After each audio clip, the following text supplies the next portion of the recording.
स्वामी सहित भोजन करुवा महिला को भोगवाकू पड़ी था एपरी दुर्दशा। आसतु देखा यही वीडियो रे। मनुष्य निज जीवन में संघर्ष एवं परिश्रम करता है केवल खाद्य, कारण मनुष्य बंचाई सबुठार अधिक महत्वपूर्ण होची खाद्य। खाद्य सेवन करने द्वारा शक्ति मिलता है, जहाद्वारा मनुष्य को काम करने को सक्षम हुए।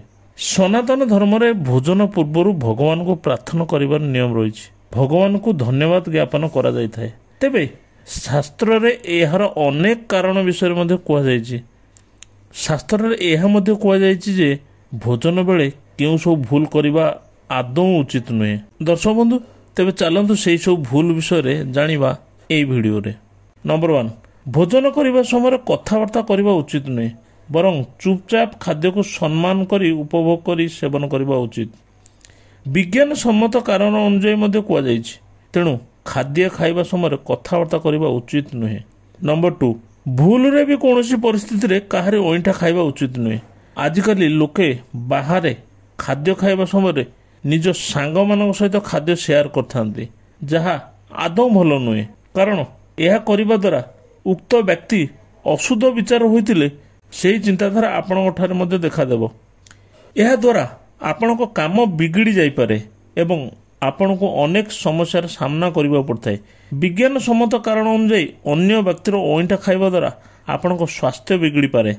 यह व्यतीत से व्यक्ति हुए तो आपण को मनरू खाद्य देउ न थाई पारंती, जहा द्वारा आपण को ऊपर खराब प्रभाव मध्ये पड़ी पारे। एतद द्वारा आर्थिक समस्या मध्ये देखा दे पारे। नंबर 3, बिना स्नान किंबा बिना परिष्कार परिच्छन्नता किंबा अपरिष्कार स्थान रे भोजन करबा द्वारा आर्थिक समस्यार सामना करबा पड़ता है एवं यह द्वारा धन धीरे धीरे नष्ट होबाकू लागिଥାଏ। आपणक धन संचय करिवार क्षमता मध्ये नष्ट होइଥାଏ। स्वास्थ्य उपरे मध्ये यार खराब प्रभाव पड़िଥାଏ। नंबर 4, भोजन करबा समय छिड़ा होई भोजन करबा उचित नुहे, कारण छिड़ा होई भोजन करबा द्वारा शरीर को आवश्यक पोषक तत्व मिल पारे नहीं एवं या द्वारा हजम हेबारे मध्ये समस्या देखा दिए, तेणु छिड़ा होई भोजन करबा उचित नुहे। नंबर 5, भोजन करबा समय ठीक दिग को मुह करी भोजन करबा उचित। दक्षिण दिग को मुह करी भोजन कले घर उपरे प्रेतात्मार प्रभाव पड़ता है। पश्चिम दिग को मुह करी भोजन कले स्वास्थ्य समस्या देखा देइଥାଏ, तेणु सर्वदा पूर्व किंबा उत्तर दिग को मुह करी भोजन करबा उचित। नंबर 6, भोजन करबा पई रोषेई घर सबुठार उत्तम होइଥାଏ, कारण रोषेई घरे भोजन करबा द्वारा राहु केतुर प्रभाव पड़ न थाए। ज्योतिष शास्त्र में ए विषय स्पष्ट भाव कुआ जायछि।